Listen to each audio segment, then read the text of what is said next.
La CENI a estimé que par rapport au temps qui nous sépare d'aujourd'hui, mars 2015, à la date de la fin de la légitimité de notre président de la République, on ne pouvait pas courir le risque d'organiser à la fois les élections communales et les élections présidentielles sous peine de voir ces élections mal organisées ou tout simplement d'être dans un retard. Or, comme chacun le sait, en tout cas je l'espère, seule l'élection présidentielle fait l'objet d'un délai incompressible dans notre Constitution. Donc il était hors de question de violer cette Constitution et de permettre de laisser la Guinée dans un état où sa plus grande représentation, celle notamment du président de la République, serait illégitime.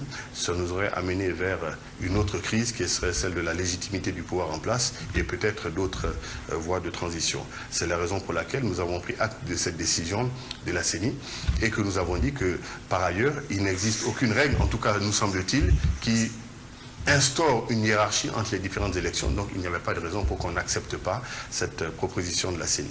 Donc en clair, le gouvernement accepte ce chronogramme? Tout à fait, et nous sommes prêts à apporter notre appui. Et nous espérons, nous aurions espéré, mais nous continuons à espérer que l'ensemble des acteurs politiques, nos partenaires, la CENI, mettront tout en œuvre ensemble pour qu'on achève ce processus électoral, notamment celle de la présidentielle, afin d'être à même de encore mieux préparer les prochaines élections, notamment les communales. Je crois que la CENI a proposé 2016.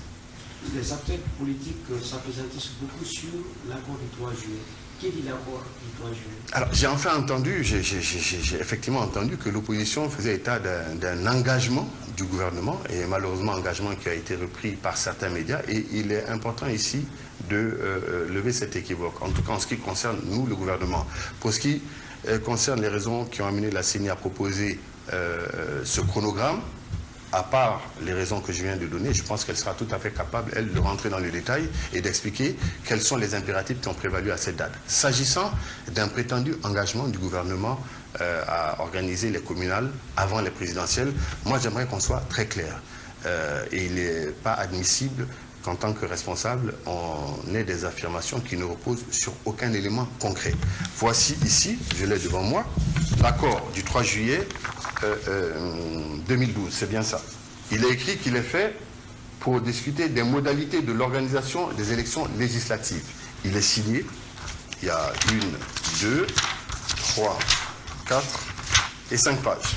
Il est signé de la mouvance présidentielle, de l'opposition, M. Silla. La mouvance présidentielle, c'est Nantena Chérif Konaté, du gouvernement, Alassane Condé à l'époque, la commission électorale, la CENI, Bakary Fofana, le président des travaux qui était le ministre le Sénifal, le collège des facilitateurs, M. Somparé, M. Silla et M. Saïd Djinit, et des témoins qui sont les ambassadeurs des États-Unis, l'ambassadeur de France, l'Union européenne, les Nations Unies, la CEDEAO et l'OIF, l'Organisation de la francophonie. Voilà l'accord. Je vous le remets, il est disponible sur tous les sites. À aucun moment on ne parle d'élections communales et notamment de hiérarchie entre les élections communales. Maintenant, on nous dit qu'il y a une annexe à ce rapport. Voici cette annexe. J'ai eu du mal à la trouver, je suis allé la trouver sur le site du principal parti d'opposition aujourd'hui. Que dit-elle? Que apparemment, ce sont les facilitateurs qui le disent, les partis ont convenu de l'organisation des élections municipales avant la fin du premier trimestre 2014.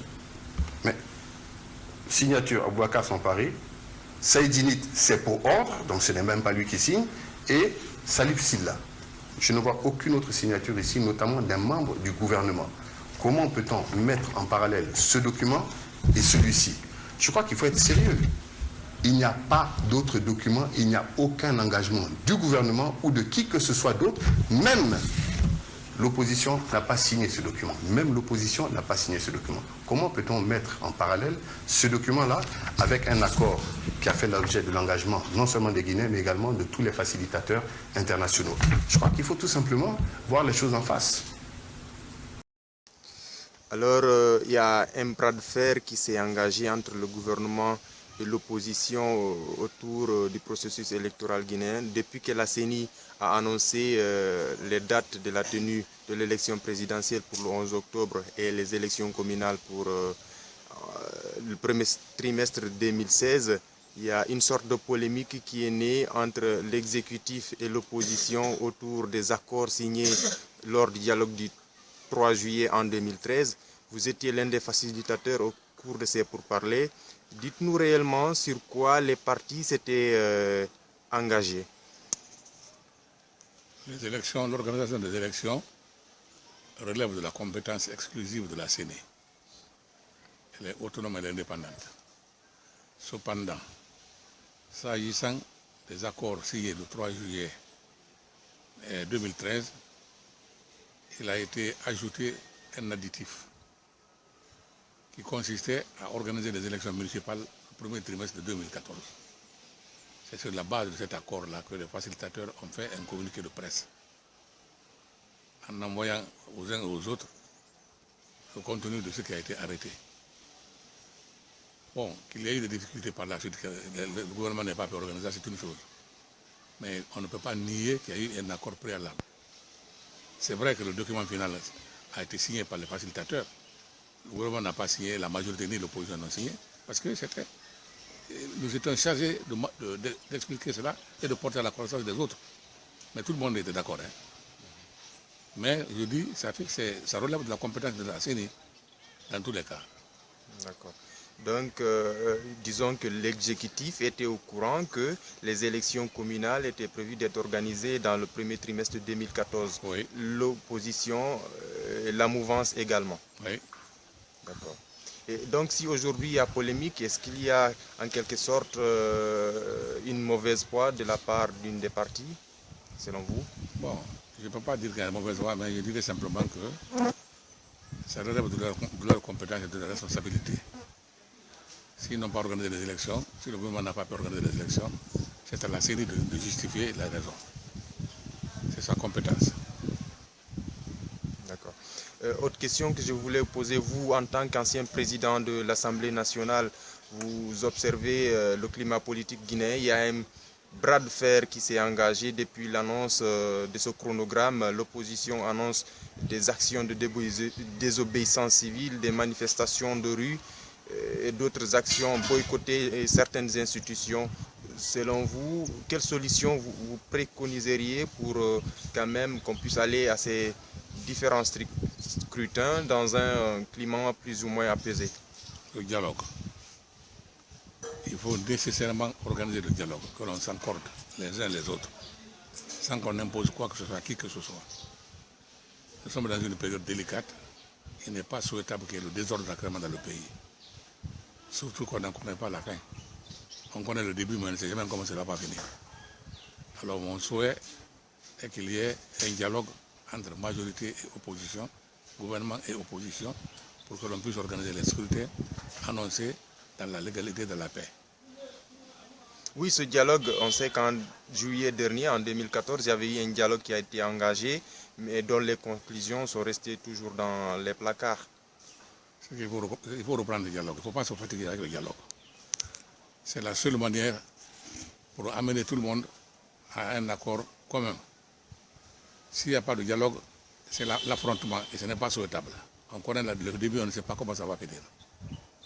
D'accord. Merci beaucoup, honorable Somparé. Merci. Qui s'était entendu? Le dialogue politique du 3 juillet, nous avions abouti à définir un certain nombre de points, puisqu'il s'agissait essentiellement de parler des élections législatives. Il fallait donc déterminer les conditions et nous avons signé un accord, et cet accord comportait un certain nombre de points pour qu'on puisse faire les élections législatives. Mais également, cet accord comportait des points concernant les réparations des préjudices qui ont été subis, éventuellement ceux qui sont morts, le vote des Guinéens à l'étranger. Et c'était cela d'abord la quintessence. Mais au cours des discussions ultérieures, il avait été soulevé le problème des élections communales par les partis d'opposition essentiellement.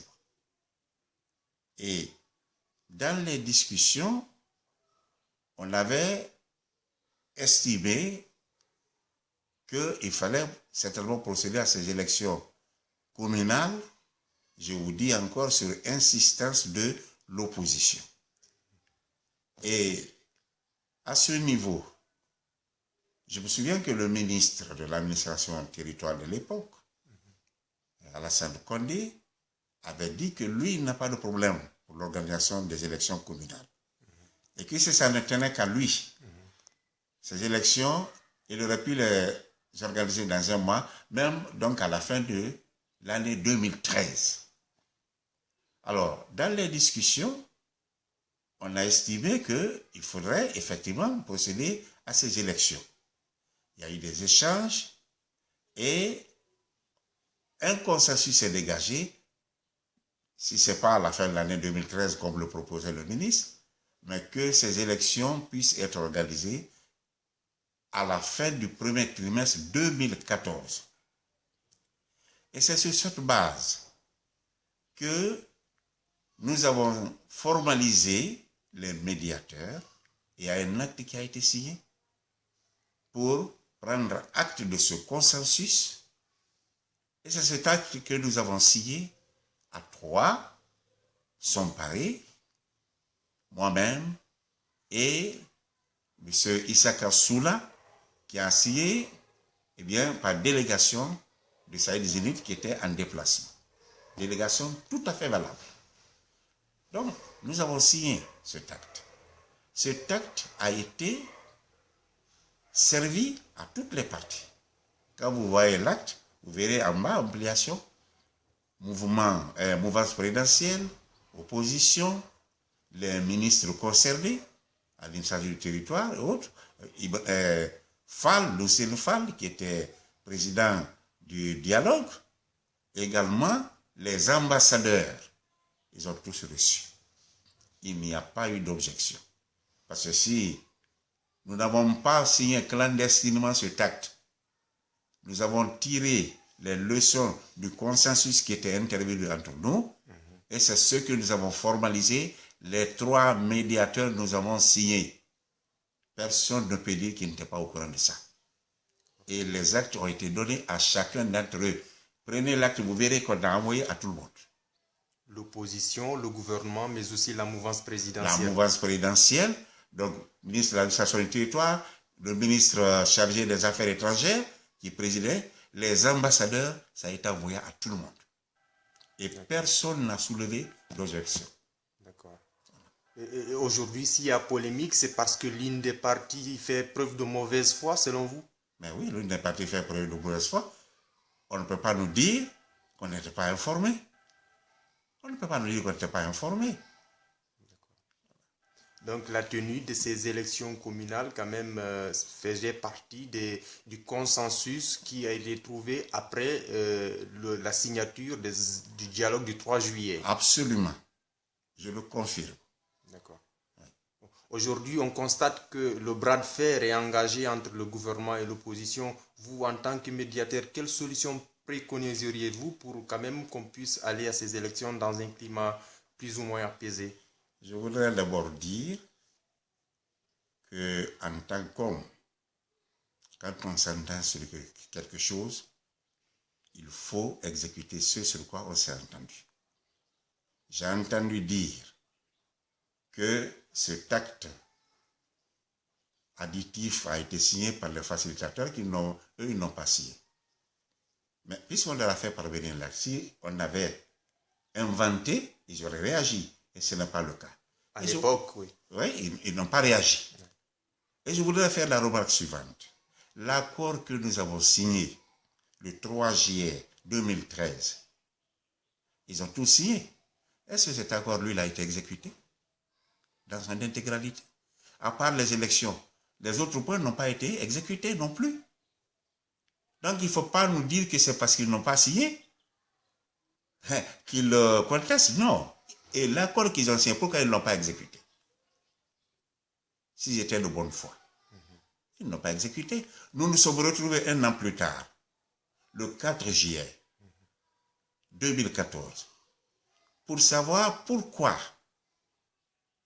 l'accord n'a pas été exécuté dans son intégralité.